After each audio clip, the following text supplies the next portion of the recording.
Well, today, Warren County High School students had not met academic growth since the 2013-2014 school year. For 10 consecutive years, student growth remained stagnant until district leaders decided our children deserve change. In 2023, Dr. Cynthia Simons, a lifelong educator, became the lead learner. In only 1 year under the principal leadership of Dr. Simons, Warren County High School earned the status of MET for overall academic growth, and each subgroup met overall achievement growth by 75% or more. We are ready to hear how, after 10 years, Dr. Simons made the impossible possible for Warren County High School students. Welcome, Dr. Simons. Thank you. Thank you. I'm so happy to be here today with you, Dr. Thomas. Yes, just appreciate you taking a little bit of time out of your busy schedule. While we have you, just if you could share a bit about your journey to Warren County. Thank you. So my journey began, I've been in this educational career for over 25 years. So my career started back, again, like 25 years ago. I started as an elementary school teacher in Franklin County, and I stayed there for a couple of years and went to be a middle school teacher and in Franklin County. And from there, I said, you know what, I'm gonna jump into the largest district in the state, and that's Wake County. And so I did that, and have had numerous experiences, great experiences, to where I believe led me to being the principal at Warren County High School. And during my time in Wake County, I was an assistant principal. Mm-hmm. I was a middle school classroom. Let me start back. Classroom teacher in middle school. I was a testing coordinator. I then spent the majority of my years as a high school administrator and as an assistant principal of instruction. And I do believe that that's where I received all of the experiences and the necessary information that I needed and the skill set to become the principal of Warren County High School. Well, that's just an absolutely beautiful segue, because you've had extensive experience in the assistant principal role. And Absolutely. That's a story. It's a story that gives hope to others who are serving in that role and awaiting their moment to be the lead learner of their own school, right? Yes, it is, and I'll tell anyone as a current assistant principal, stay in that position, learn everything that you can learn, because I can tell you, no one can tell you the actual feeling it is to actually be in the principal seat. So again, glean from and learn from your mentor, whoever they're sitting up under, because that's what I did. I had wonderful mentors, wonderful principals that I sat up under that gave me the opportunity to step out and to learn, because again, I needed all of those experiences to become when being the principal. You sure did. And so coming right out of that, right? What are some challenges you faced as a new principal? As a new principal, I tell you, I would probably say I would categorize them probably in three areas. One being instructional. Mm-hmm. One, the second one being the safety and well-being of the students and the staff. Okay. And the third one, again, categorizing it, would be building or learning the culture of the school and the community. Those would probably be, if I were to categorize them, those would be my three challenges coming in as a new principal. Okay. And in the instructional piece, definitely, because we were low performing school, considered low performing school. We were low graduation rate. We're Title I. And we're a CSI school, Comprehensive Support and Improvement School. So we had a lot of acronyms that, that I had to jump in there and to learn and to figure out and say, okay, where do we go from here? But even with all of that, the students are still students. My expectation never changed, and that we needed to grow our students. And again, we had not met growth in the last 10 years. My goodness. And you mentioned several acronyms, but one being the CSI, just for our listening audience, that reflects where all subgroups are not meeting growth and standards, and not meeting their performance standards. grade level standards and failing for multiple years on end. So Yes, it's important to know that there was not one subgroup that was actually meeting or exceeding growth or making that mark. correct. So wow. And I know that you are moving out of that status. Absolutely. One step at a time, one day at a Right. time. Right. And again, it just takes setting those clear expectations and letting the students and the staff know that you believe in them and that they can do it. It only requires a few small things that Hmm. we put into place. But again, jumping in and having that instructional background, I think definitely helped because I knew where we needed to go. Oh, for sure. For sure. I've mentored assistant principals, and I've seen where if the instructional background is Mhm. not strong, it's like this learning curve is at an 88-degree angle. It's so steep, right? So you Correct. came in having that. Now let me ask you this. What leadership practices then have you found to be most effective in improving student outcomes? And how did you measure their impact?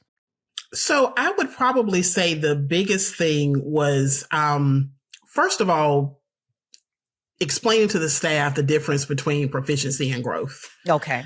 Okay. Mhm. I would probably say that would be the first thing, Uh-huh. explaining that the difference between proficiency and growth, and that we are definitely wanting to be proficient, but we also need every student to grow. Correct. That would Correct. be where we started, as Mhm. well as then looking at our data. Mhm. Data Mhm. is the first thing. Our decisions are being data driven. Looking at our benchmark scores, looking at our where our individual gaps are with our students, because we were able to, and one thing that we honed in on very clearly, especially with our EOCs, and again, being in a high school, our proficiency and growth is calculated among many things. But Yes. again, we wanted to make sure that our students were growing and were showing growth. So we Mhm. paid a lot of attention to our benchmark scores. Okay. We used a data tracker Okay. to track our students to see how much growth, using EVAS to understand what the EVAS prediction was. And again, taking that benchmark data and then drilling down into specifically where our students are not growing, where the particular questions that they're not quite understanding. So our Mhm. teachers were excited about receiving that data, and they were excited about being able to look and showing to see, okay, these are particular questions that our students did not understand, the Mhm. depth of knowledge in which the questions were asking. Where do we go from there? How do we improve our instruction into the classroom? So those were the kind of just some of the little small things that we did to help get us Mhm. where we needed to go. And I keep hearing you calling them small, but they gave you such big gains. Those were big It for a was. staff that was experiencing 10 years of what I have to call it stagnancy, right? Yes. Because Yes. they're children that have gone on and missed this opportunity under your leadership to actually grow and experience that. But then also the excitement that's been lit under your staff, right? Yes. So, But they so were so excited. I'm sure they had to be to do this work and pull it off 1 year. And so now, so here's the thing. If you could share an example of how the data analysis when you analyze the data, the benchmark data, right? How did that inform and lead to significant improvement in student achievement at your school?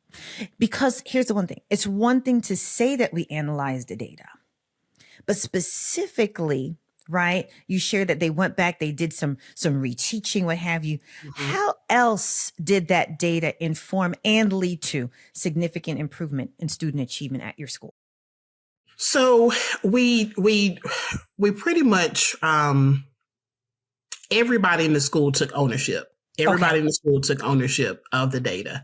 Mhm. Being transparent was definitely it was key, and I believe in being transparent because it takes the entire staff again to get us. It's a heavy lift, but to get us where we needed to be. So again, being on top of the data. We also were able to give different instructional tips in other classrooms, because again, it was not just, let's just say, English 2 teachers. It wasn't just the English 2 teachers, because those same students may have been in American history class. That's right. So again, it was across the board that we had to have our that we had to adjust our instruction across the board.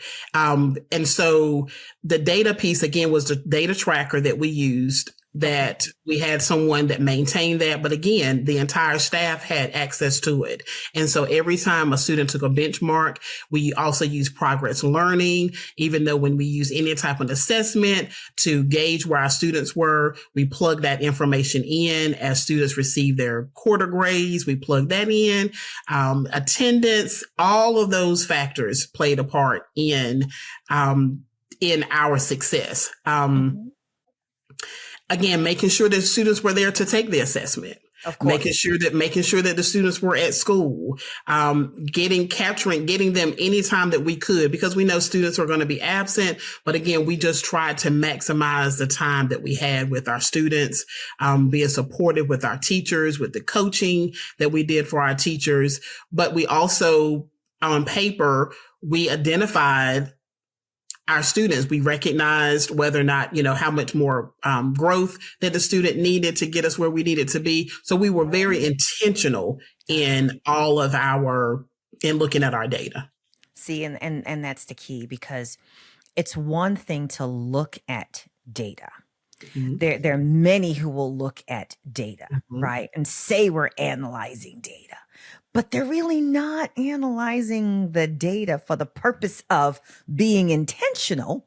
Correct. In how we strategize to meet the needs of our children once we've analyzed that data. And then even a step further, monitoring what we've put in place to ensure that we're getting the results we intended to get.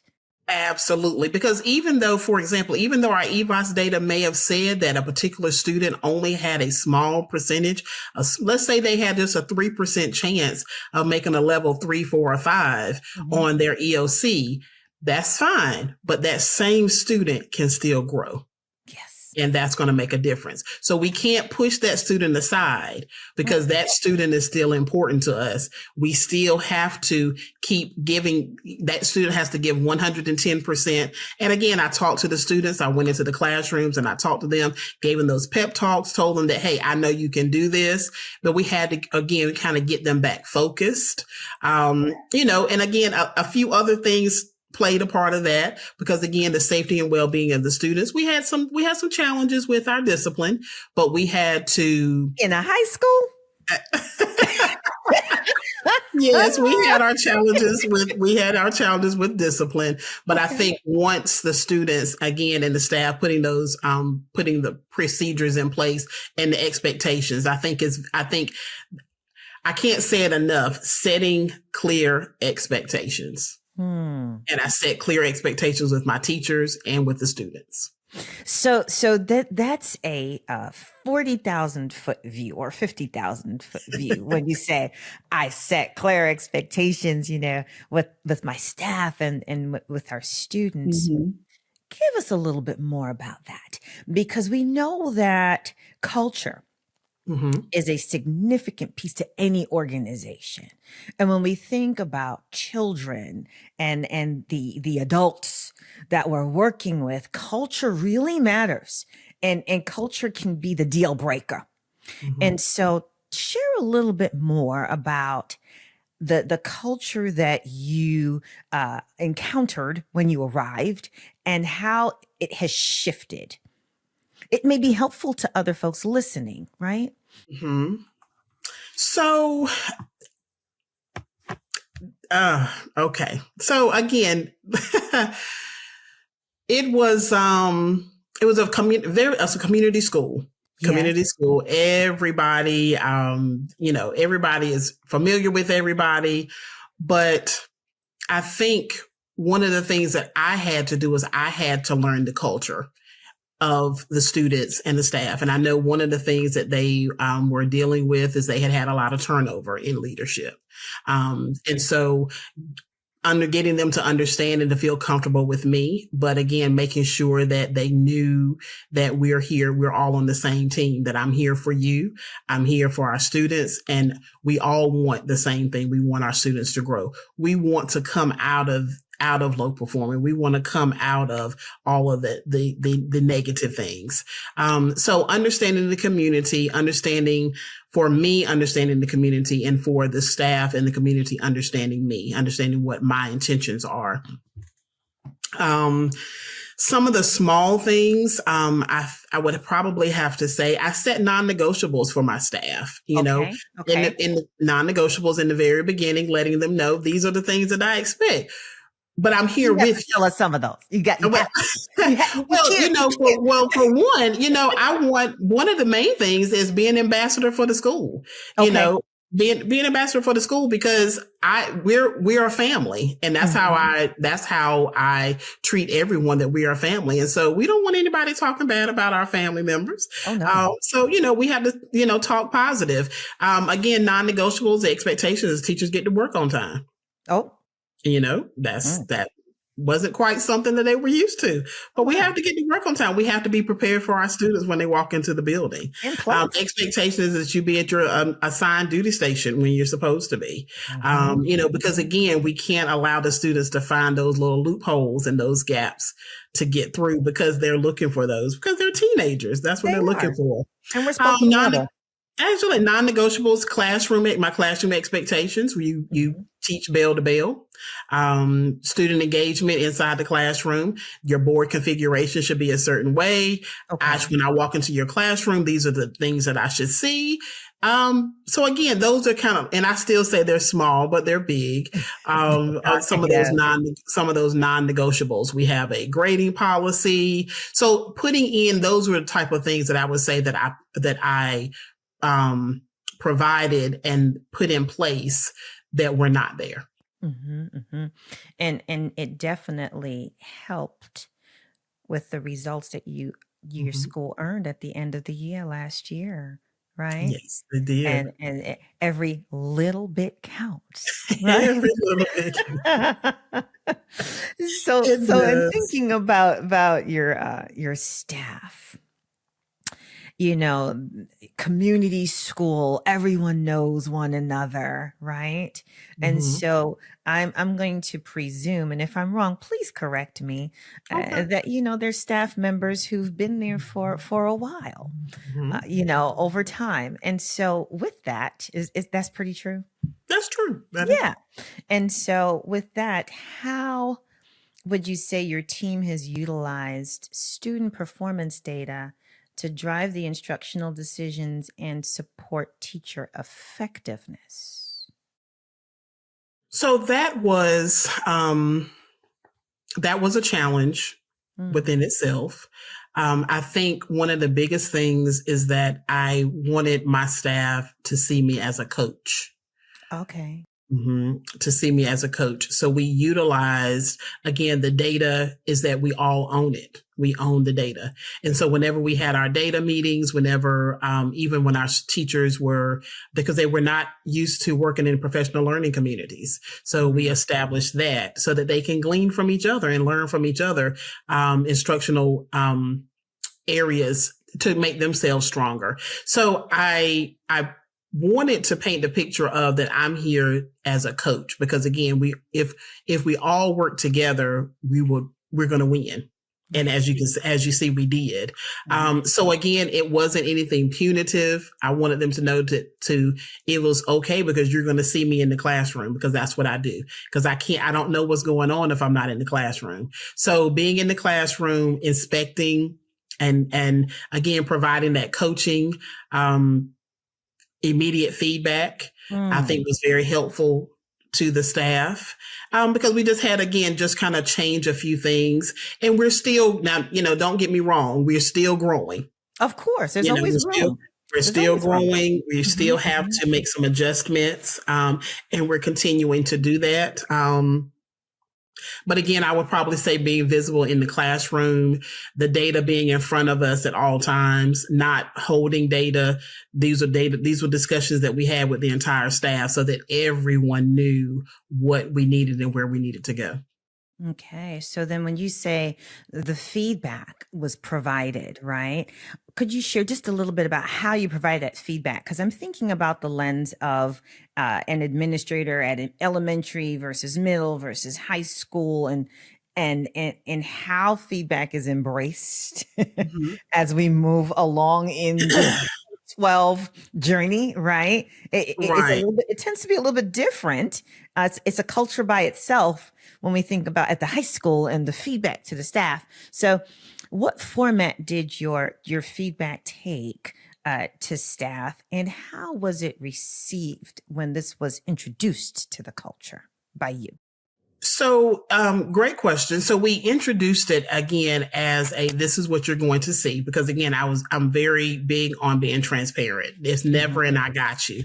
It's Right. always understanding and knowing what you're going to see, what you're going to do, what you're going to hear, and so that you can be prepared. So we had a walkthrough tool. And so what we Okay. would do, so I discussed it with my leadership and school improvement team, because again, all of the things that we put in place were aligned with our school improvement goals. Because Oh. again, we wanted to grow. We wanted to increase our proficiency as well as our growth.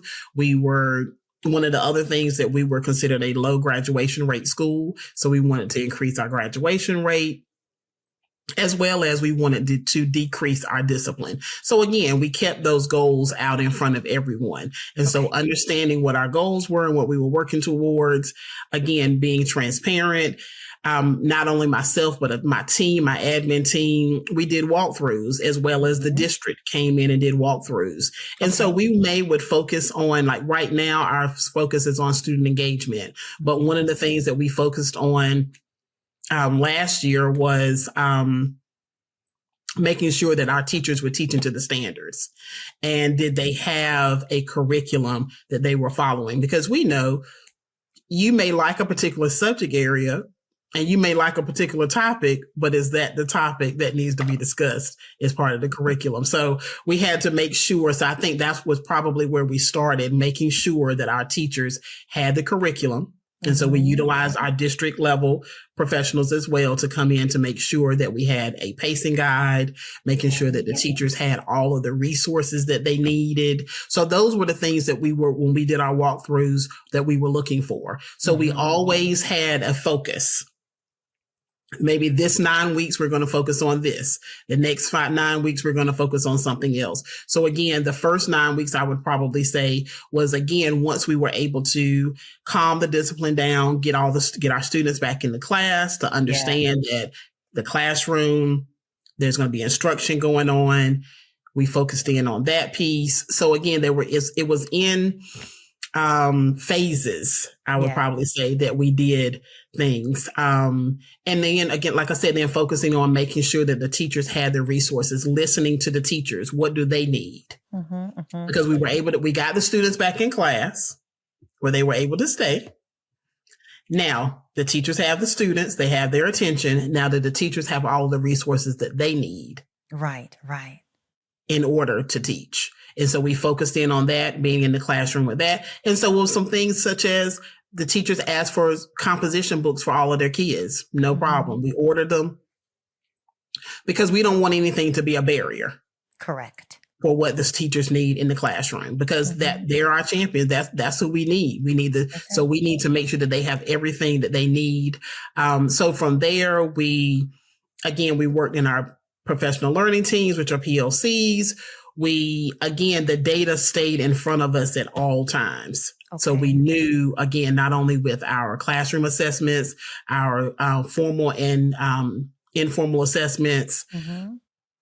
we looked at all of that. We looked at all of that, as well as going to how many students we needed to test to make sure we had 95%. So the wheel was always turning. It was always something that had to stay in front of us.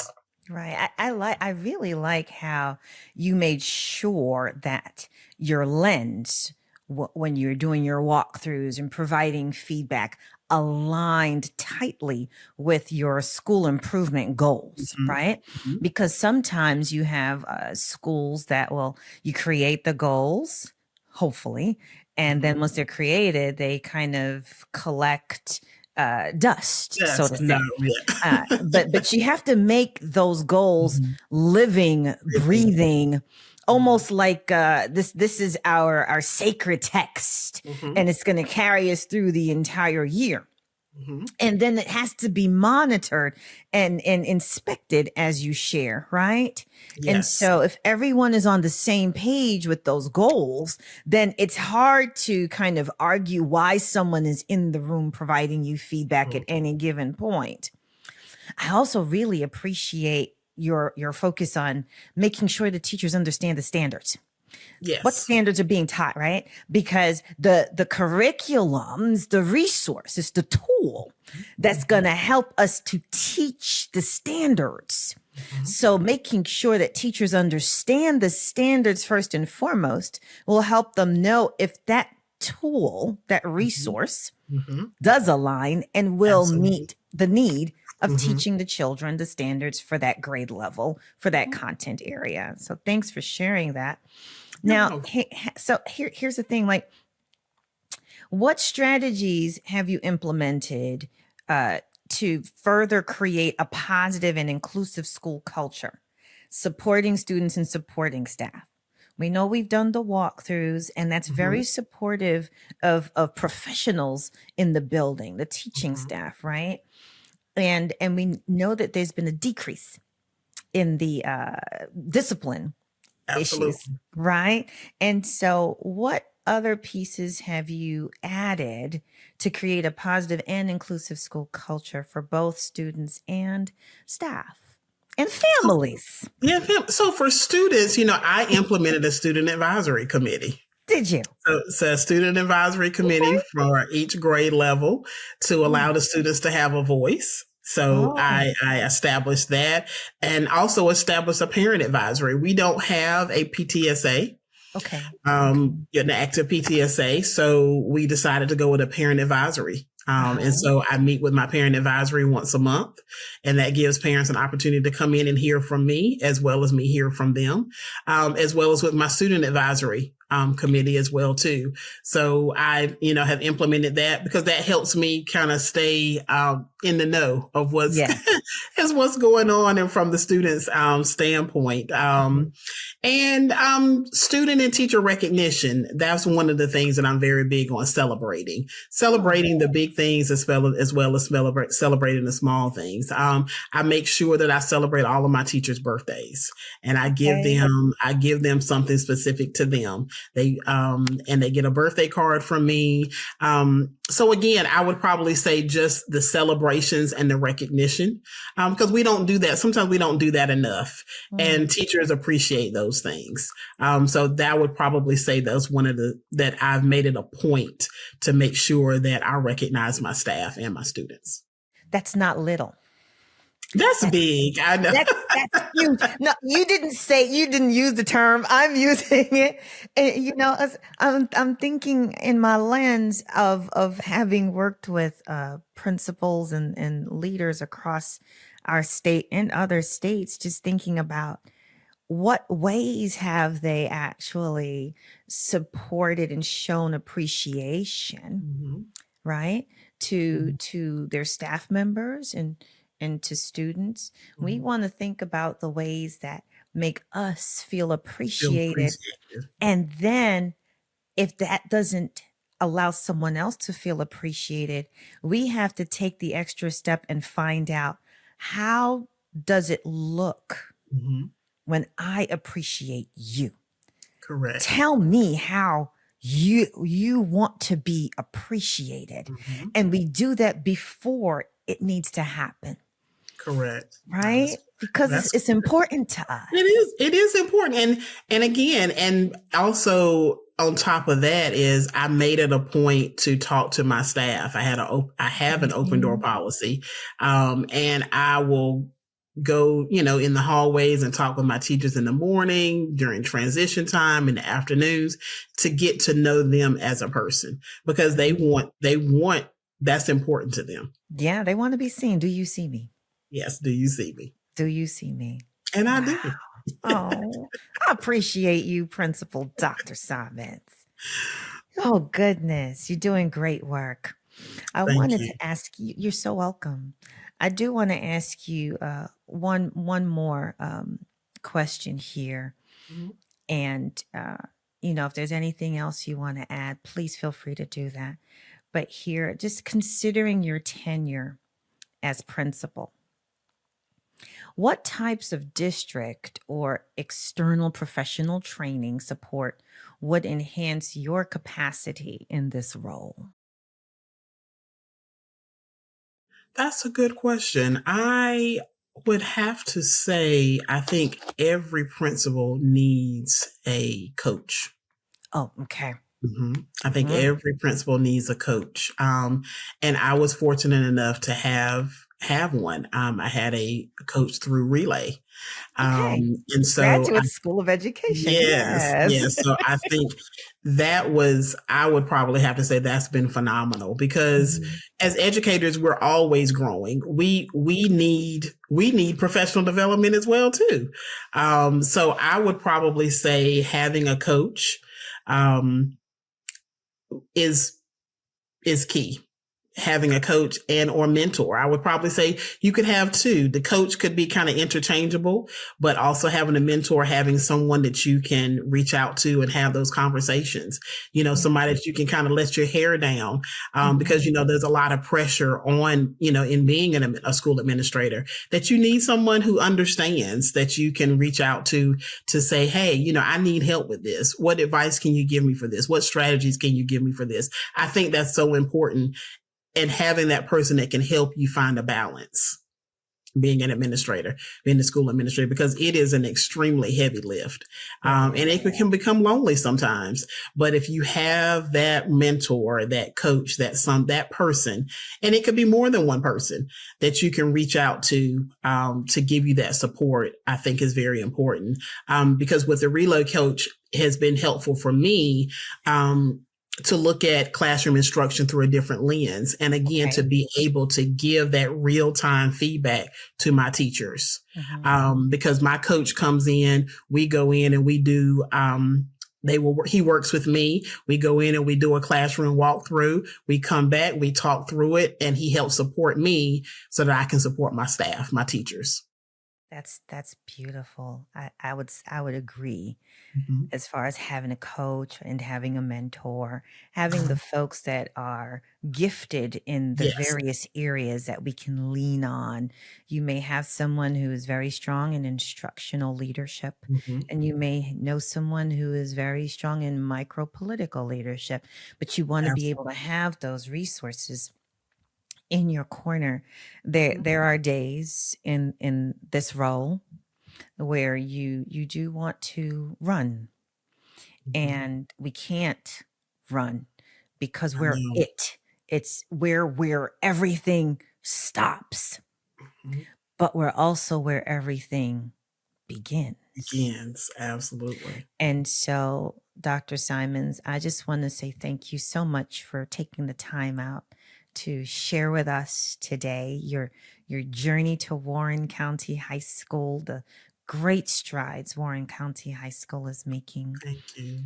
and the greater ones to come, because you are making the impossible possible. Well, thank you. And thank you, Dr. Thomas, for having me here. And hopefully I have shared my journey, and hopefully it helps someone else, because it's a continuous journey. And so I appreciate you giving me this opportunity, and we will continue this journey together.